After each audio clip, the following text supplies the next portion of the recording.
നമസ്കാരം. ജന്മഭൂമിയിലേക്ക് സ്വാഗതം.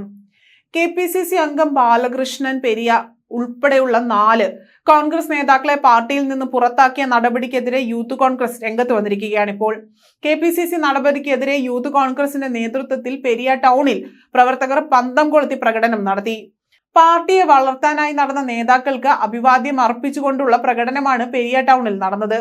KPCC നേതൃത്വത്തിന്റെ പുറത്താക്കൽ നടപടിയിൽ ജില്ലയിലെ കോൺഗ്രസിനുള്ളിൽ പൊട്ടിത്തെറികൾ ആരംഭിക്കുന്നതിന്റെ സൂചനയാണ് ഈ പ്രകടനം. ശക്തമായ വിഭാഗീയതയ്ക്കും സാധ്യതയുണ്ടെന്നാണ് കോൺഗ്രസ് ശക്തി കേന്ദ്രങ്ങളിൽ നടന്ന യൂത്ത് കോൺഗ്രസ് പ്രകടനം ചൂണ്ടിക്കാണിക്കുന്നത്.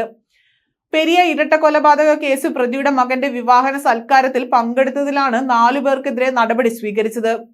ബാലകൃഷ്ണൻ പെരിയ, മുൻ ബ്ലോക്ക് പ്രസിഡന്റ് രാജൻ പെരിയ, മുൻ മണ്ഡലം പ്രസിഡന്റുമാരായ പ്രമോദ് പെരിയ, രാമകൃഷ്ണൻ പെരിയ എന്നിവരെയാണ് കഴിഞ്ഞ ദിവസം പാർട്ടിയിൽ നിന്നും പുറത്താക്കിയത്.